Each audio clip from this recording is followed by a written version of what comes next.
Yeah, I just, I don't want to waste the time. Yeah, I appreciate it. That's what I would end up doing. But I really want to get some people trying to not know that one first. You are now muted.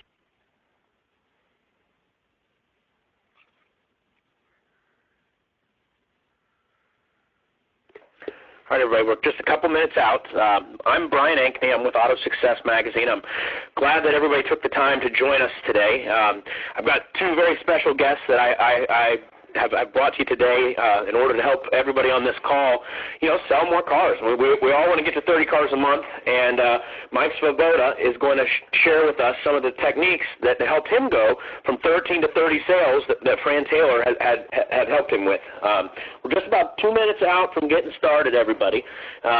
And after the webinar is over, I want to share with you guys a little bit of information about, an event called Insight that Fran will be speaking at. And by being members of 30 Sales a Month, Fran's going to pick up your the cost of your hotel at this event. Another thing that we want to share with you is Fran has also secured individual salesperson websites for everybody that's a member of the group at a very discounted rate. And so, Fran and I are constantly trying to bring you guys, all the tools it takes to be a success. And if there's anything that you would like to see covered in a future event, please send me an email. Let me know what you guys want to learn, and I will find somebody that can help us learn it together.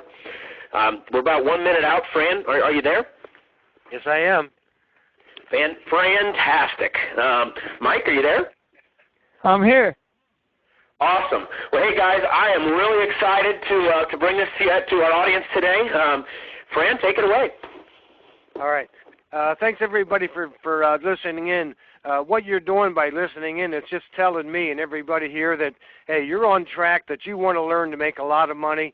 And, those of you that are on our 30 Sales a Month group, I see some negativity there from managers, owners are saying that, hey, it's unrealistic to sell 30 cars a month. Well, I'm here to tell you that's a bunch of crock. You get the right information, you can sell 30 cars a month in any state, sell in any product, in any size town. I met Michael, I guess, last March. We did a workshop in Philadelphia. I never met him before. He was selling 13 cars a month. He drove in a snowstorm to come down. And anyway, I had the pleasure to meet him and had some other salespeople there that I personally helped sell 30, 40-plus cars a month.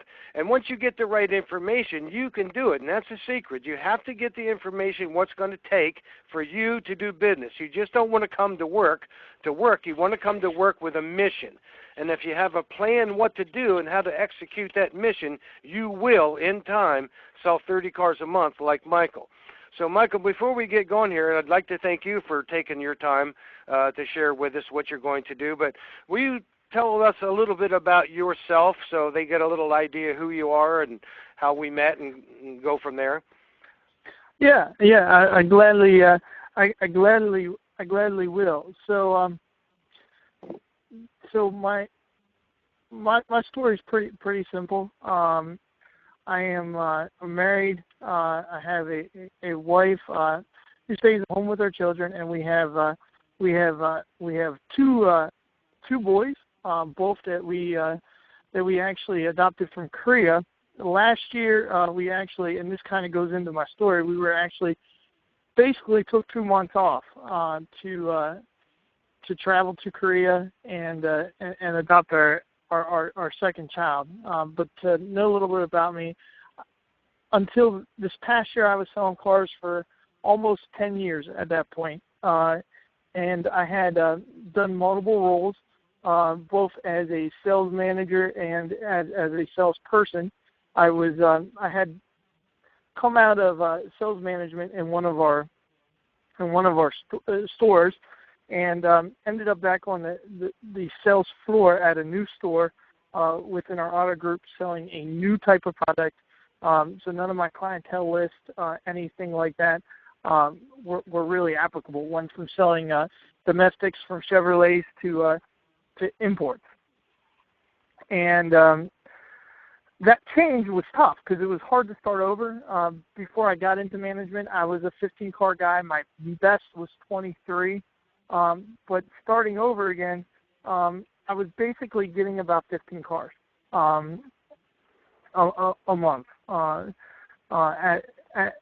at best, and I knew if I was there like 3-4 years, I could build a clientele, but I didn't want to wait that long. So it was when I went to that particular store, one of my friends told me, don't go there. I went there to work with an old friend, but it's too small. You'll never even sell 20 cars a month there. And within a year and a half there, I ended up making my goal of 30 cars through a lot of the prospecting techniques that Fran teaches. Yes, yeah, that's awesome. How many calls when I met you in Philly? We were talking about different things, and I was saying, look, it's not that hard. You can do it anywhere. And what I liked about the changes you made is, I'll give an example. How many calls did you make a day? Phone calls to customers. My goal has been 100 calls a day. Obviously, some days I would exceed that. I think the most when I would watch the lot, I would actually make calls on my cell phone so I could see the lot, and I would just put tally marks down for all the calls that I'd make in a day, so that I could keep track of it. And I think the most I ever did was one time over about 238 calls in one day. But then there's days where I didn't make a lot of calls because it was nonstop, customer after customer after customer. So, on a minimum was 50, but wanted to, the main goal was 100.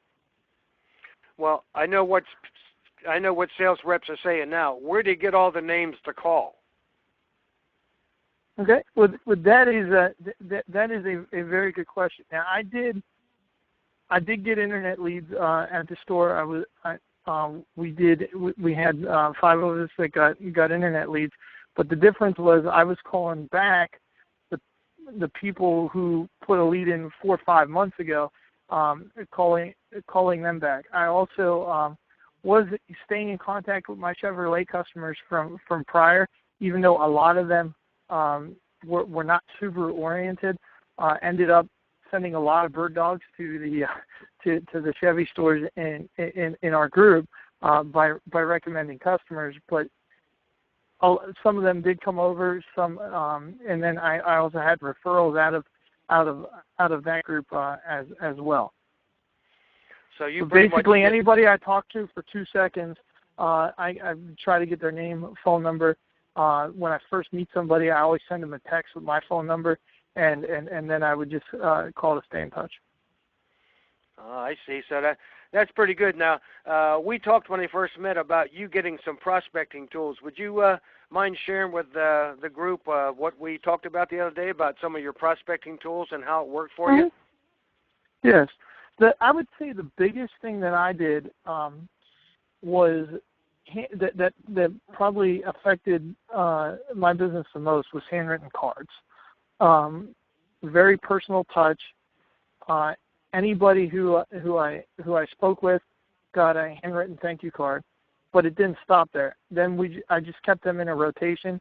So everybody in my database as we build it would get at least four handwritten cards a year. If they bought a car from me, it was probably about 5 times a year they got something that just said, if you have any problems, please give me a call. Every now and then I'd send a postcard out with the referral with the referral on there, but just a lot of handwritten cards. My handwriting, for those who know me, is the worst in the world. It's no good. It's no good at all. So there was my wife was doing my thank you cards, and then when we were doing this next adoption, it was a lot for. So a lady from our church that is a student and needed some part-time work, I paid her just a little bit to handwrite all my cards and envelopes, and it was an investment that paid for itself at least threefold, because it would be amazing how much people I even half forget about would get that card and call me back when they received it, just checking in, that type of stuff. So that was probably the biggest thing I did.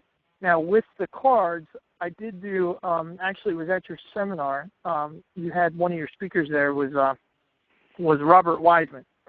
And one of the things he suggested was that you get professional photos done. And I invested some money and actually had a photo shoot at the dealership. My management team thought it was cool. Most of the other sales people thought I was absolutely out of my mind, crazy. But the photos made me look as if I was the dealership. It was good photos, so I actually looked professional, which was because of the photographer. We then used them for the postcards. They had my picture on them, very professional photo. I used them on my website, my magnets, my fridge magnets, and really branded myself. Everything had my cell phone number on it. I also used fridge magnets. At Christmas time, we sent out over 500 fridge magnets with the referral offer on them. I built a website. I actually had that designed by people who were at your conference, and as well, when somebody bought a car from me, I would take their picture and I would text that picture to them. So now I'm in their phone.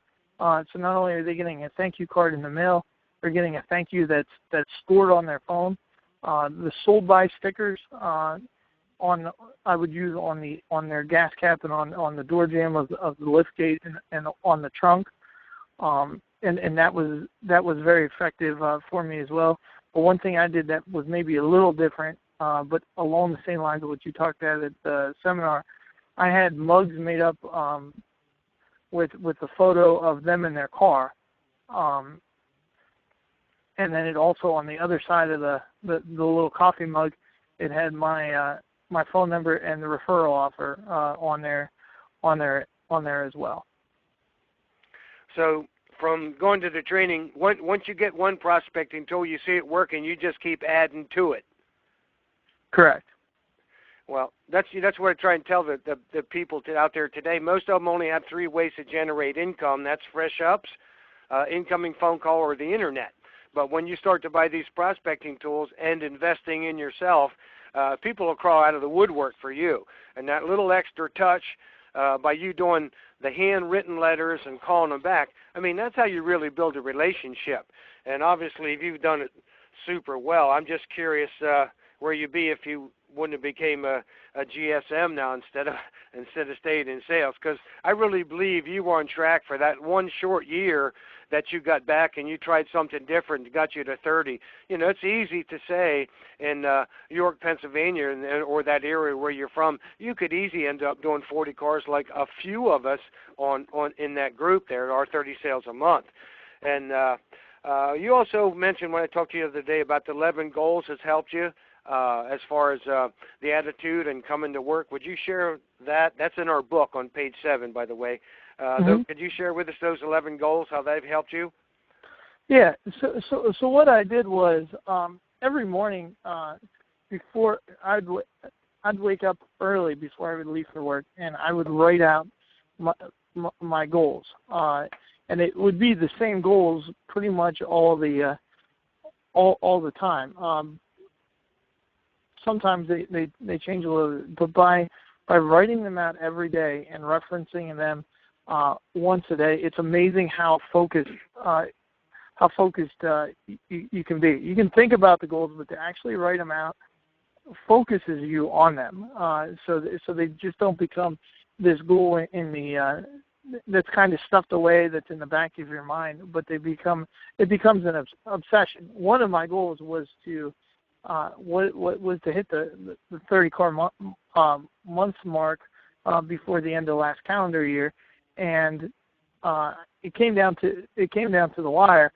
But I think one of the reasons it ended up happening was by writing out that goal every day and focusing on it, it became an obsession. So that in a good way, it became an obsession. And my actions when I was at work or when I was tempted to be distracted, because I thought about the goal this morning and I wrote it out, it was fresh in my mind, and I could filter through my actions and make sure, is this action helping me achieve my goal? If it was not helping me achieve my goals, then we looked at other actions. That also helps you with, and going back to what Fran was saying about the 30 car a month, and the more you sell, sometimes negativity is going to arise. You're going to have problems whether you're selling 30 or 5. 30 is just what I would consider a better set of problems. It's how can I help all these customers? How can I do all the other stuff that comes with it? Because now you got all these deliveries. It's better than how do I pay my bills, or how am I going to get 5 cars out? But it does still have there's problems that are created by anything you do, inactivity or activity. I just chose to have what I consider good problems by activity. But when those, I think sometimes just reading some of the posts in the 30 Sales a Month group, I see some people that are on their way up and they get bogged down by minutia negativity, whether it's how a deal is being split or how a manager reacts to them, maybe when they're busy or those type of things. But if you're focusing on your goals every day, you know how to put that negativity in perspective, and it doesn't become a focus and it doesn't drag you down. I think that's awesome because there's so many people. I mean, there's safety in numbers when you get a bunch of guys or gals standing around saying, hey, business is terrible. Like, I read that. Like, to me, I'm really excited when I see somebody new in the business said, hey, in 6 months I finally got my first hat trick. Well, some people call it bragging and others don't. Well, I'm for that person, guy or gal, who sold 3 cars and had his first hat trick in 6 months. Way to go. Congratulations. That's what I want to hear. Compared to, like you said, Mike, when some guys say, hey, it's really slow, or, gee, I had to split a deal. I mean, those are things that you can't get away from, but what you can control in the car business is what you were saying, and the same thing I teach, Mike, is, hey, start the day with a good attitude. Come to work with a mission. Why am I coming to work? And it's not to make enough money to pay bills. It's to have things. It's to have a richer, fuller, happier life. You know, the reasons you make 100 phone calls a day or more is because you found the importance to it. The reason you bought prospecting tools and you kept going with that is because you saw the results. And that's the whole idea of these webinars, is trying to get some of these new people or an old pro to say, hey, everything Mike said and Fran said, you can do anywhere in the United States. And I believe not just you, Michael, but, you know, Mike Davenport, Velco, Doug Hilliard, all those guys. I think you can go anywhere in the country and do 30 cars a month. Could you go anywhere right now, Michael, in a short time, and no matter what size town or what size product or what kind of product, you could sell 30 cars in say a year or less? Well, I just did it in a year and a half at a new store, so I think the answer would be definitely yes. I think that's special too. Now, you were in the process of going bigger and better than 30. You shared with me, like, you pay somebody $10 an hour to help you down the road. Once you got that abundance of customers, a following, you know, you can't do it all yourself. And I say he who gets 10 men to do the work of one gets 10 times the return. So you got to the point that you needed an assistant. You want to share with us a little bit about that? I think you told me you were paying him $10 an hour or something. Yeah, it wasn't an in-store assistant. It was just a lady from my church. I would email her my list of customers and give her the postcards I had made up. Again, they all had my picture on in some form or fashion. If I got it, even a internet lead that day, I would just email her the information and what I wanted to say handwritten, because the handwritten thing separates you from everybody. Or and then she would just hand me a stack of cards pre-addressed, handwritten. She signed my name. It looked nicer than my actual signature does, and boom, they were in the mailbox. So I never had to. I had constant follow up through my whole client list, and didn't have to take my time off the floor to do it. Same with my Christmas cards. We hand addressed them because I figured people open them better. She hand addressed all the envelopes.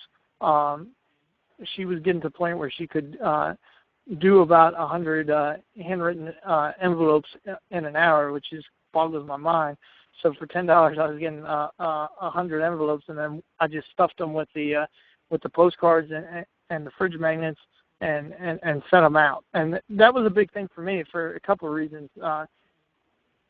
Fridge magnets were, my handwriting is not very good, and I wanted it handwritten and personal. But the other reason it was helpful to me is once you get a following going, you are incredibly busy at the store, and I'm probably not compared to Mike Davenport and a lot of the other people you mentioned.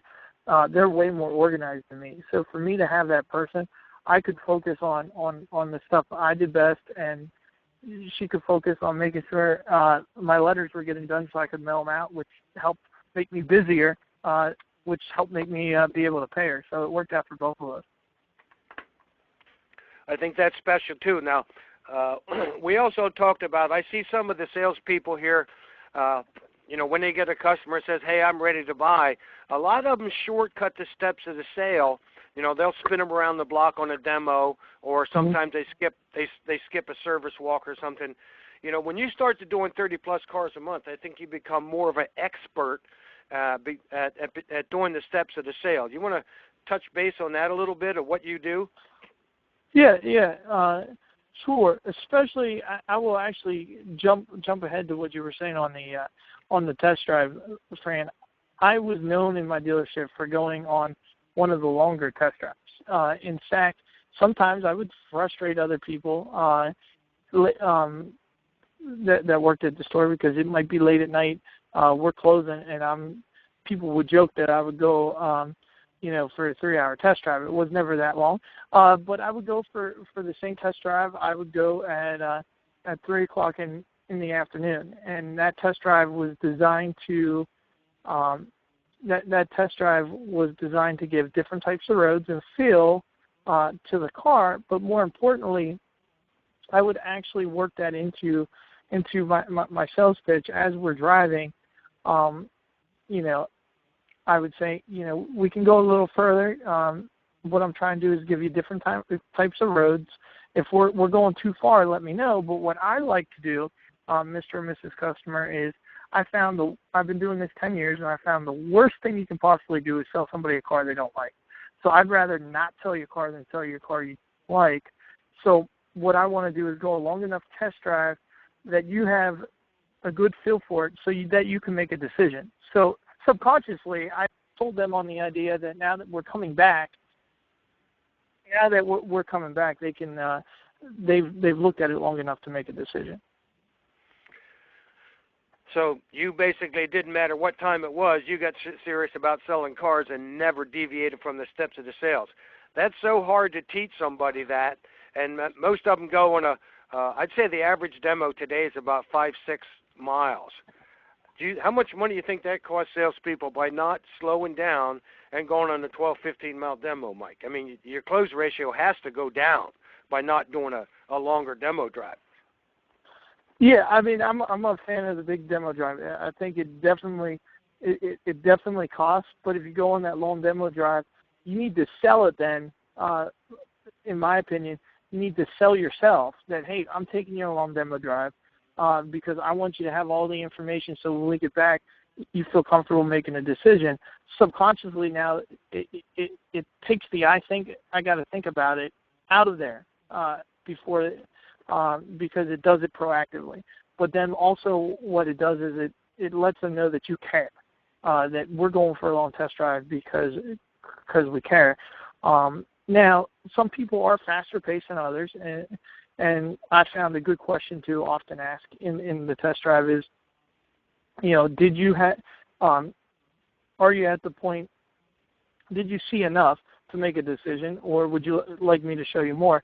And pace it to that customer as well. I mean, I always thought I went on a demo drive. When I started asking that question, I've had some customers that wanted to see even more, and others that are that fast, that type A personality that only had so much time, and I wanted to be able to get them to making a decision before they ran out of time in between business meetings, stuff like that. But even when you might do it shorter and time-wise, you can still go through the steps of the sale and not skip steps. Okay. I think that's awesome. All right, so in a little recap here, you found a way to make 100 phone calls a day where a lot of people have trouble making 30, so you just stuck at it to build your following. Okay, then you also reinvested in yourself with the prospecting tools, and the more you did, the better it got. That's obvious. Well, what do you say real quick, Mike, to somebody that says, I just started a business, I don't have any money? I mean, I was like that when I started. I had nothing. I didn't even have a car. What advice do you have somebody who's just starting out and that says, hey, I don't have $150 to buy magnets? What advice do you have for them? Okay, I mean, you could, in my opinion, you could probably get at most stores, get your sales manager, especially now if you just come up to a sales manager and you say, hey, I want to buy magnets, but every other aspect of your work there, even if it's a week, doesn't seem like you're committed, they probably won't really pick you up on that idea. But if you're going through the sales process, you're not skipping steps, and in the other areas of work, you seem very committed, they'll probably want to invest in you, and you could probably get them to do that. I personally didn't do that too much because I liked having control of. Sometimes I would rather just make the mailer like I wanted it, and my theory was it was better to ask forgiveness and permission. So I personally liked building my website myself. I liked getting my mailers myself, my fridge magnets, because I put my cell phone number on there as opposed to the dealership's number. I like paying for that myself so I could have that control. But you definitely, I mean, my sales management team probably would have, well, I know they would have. They threw it out there. When I talked to them about it, they threw it out there to the rest of the sales staff about helping people invest in themselves. So you could probably start there, but I think on a more basic level, one of the things I think people struggle with in the car business when they're getting in, you can always spend money. So you have to, and you talk about it in your book, you gotta save to acquire assets. You gotta look at, it's not just coming to work to pay the bills. So inevitably that person just starting out is eventually going to have a month where they do well. Instead of spending all that money, they might have made more money than they ever did in 1 month. The next month they might make a lot less. So you start saving. And then if you save, I mean, there's been times in most of my selling career, my wife and I had living expenses put back. I could actually sell a lot better personally when I had 6 months of living expenses put back because my creative juices would flow. I just felt more at ease, so I could actually sell better. There was times when we were going through the last adoption where we cut things a little tighter than my wife and I liked. And it was harder for me to sell. So I think if you build that idea of savings, and you're not when you make a high month, you don't spend it all in 1 month. You put it back for a rainy month. You'll eventually have money to invest in yourself.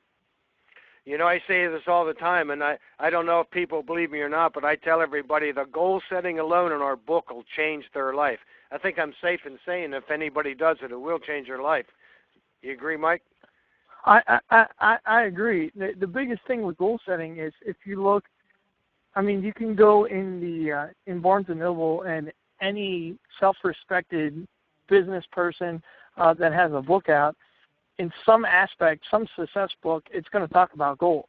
So it's that basic that everybody talks about it. The problem is most people don't put it into action. Most people don't do it or know how to do it. And that's where I found your book very, very helpful. In fact, one thing I found that was helpful with you that kind of blew me away was when I paid $250 to go to this seminar. Probably wasn't, there's a lot of seminars that are a lot more expensive out there, and went to it, and never once would the host of the seminar call you up or Facebook you to see how you were doing, if you were staying on track. That accountability. Now, whether it's Fran Taylor calling you up and seeing how you're doing, or somebody else in your peer circle, having that accountability will help you set the goals and stay with the goals.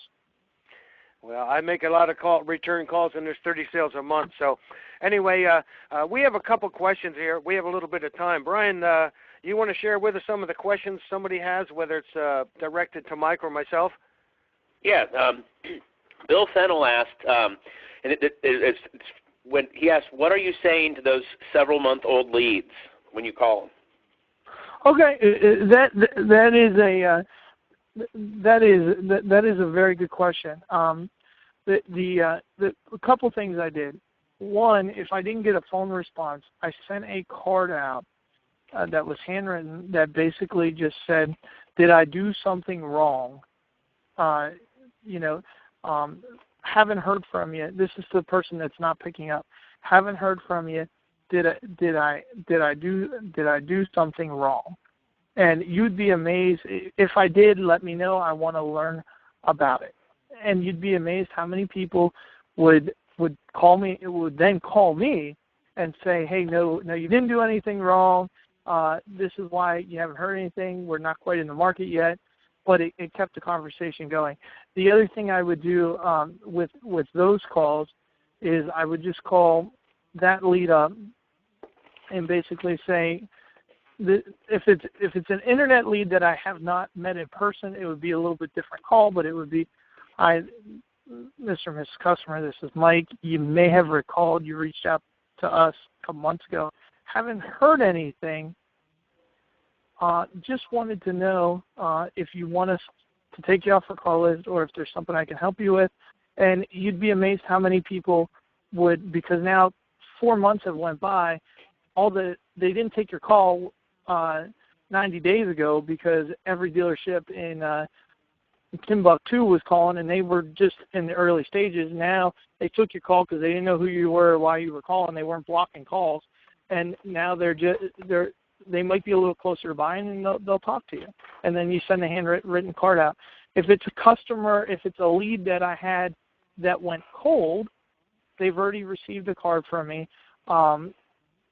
If I got their driver's license, they got a birthday card from me around their birthday date. So we have a little warmer relationship. But again, it could be just as simple as, "Hey, we're having a thing at the store." We have events at our store sometimes, so we're having this event where we're going to have Batman and Mickey Mouse, there, and let them know that we're having this public event, or just call to see how they were doing and see if you could be of any service to them. If you think they bought a car somewhere else, actually call and see how that car is going to see if you can help them with buttons or controls. You'll blow that person away.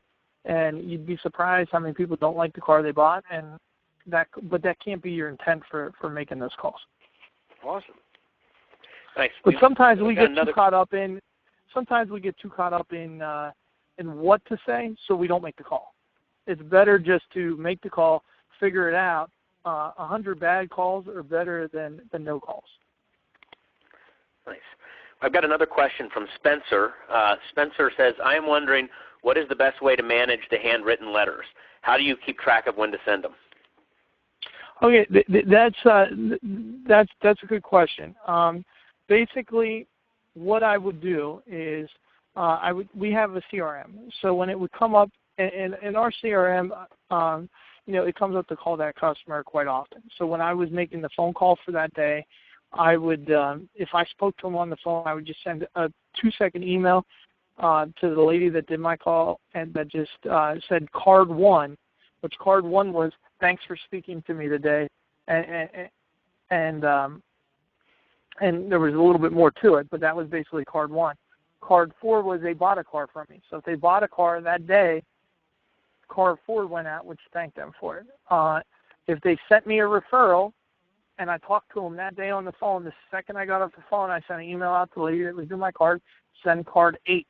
So I had even though they're handwritten cards, they were pre-formulated. There was 10 of them. They were pre-formulated cards.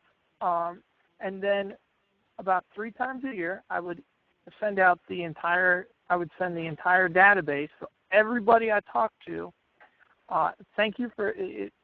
If I can help you in any way, please let me know. And it was just a simple postcard. It was basically that short of a sentence. Please call me on my direct cell phone number. That covered the people who bought from me, because if they needed help with their current car, that covered the people who didn't buy from me, who might have bought elsewhere or didn't buy yet. I would just mass mail that sentence about 3 times a year, and you'd be amazed how well that worked. And then at Christmas time again, just mail the entire database. Awesome, nice. Now, and I would just say thank you for your patronage, because it could mean you talked to me, it could mean you bought from me. And we're getting a little short on time, but I have to mention this one.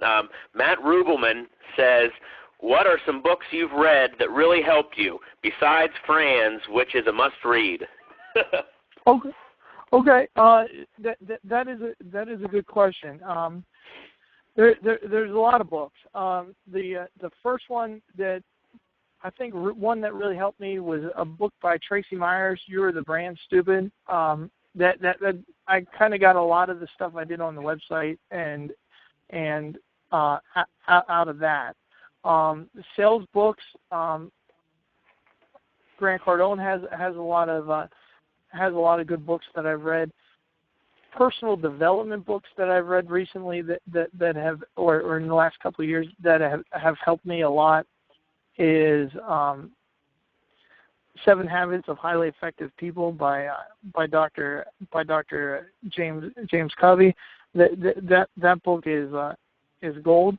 Also in the personal development side, How to Win Friends and Influence People.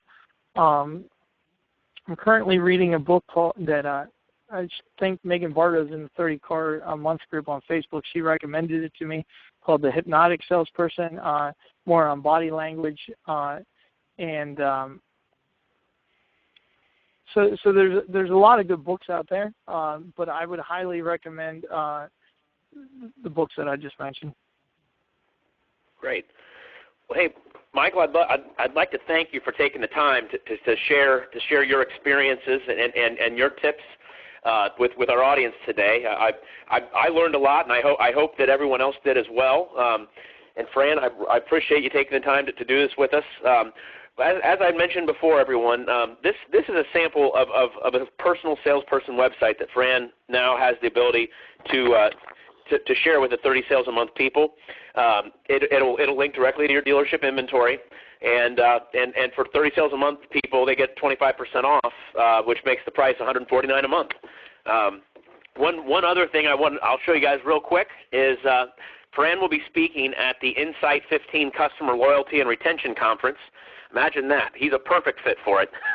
But it's on customer loyalty and retention. It's in Orlando, Florida at the Rosen Hotel.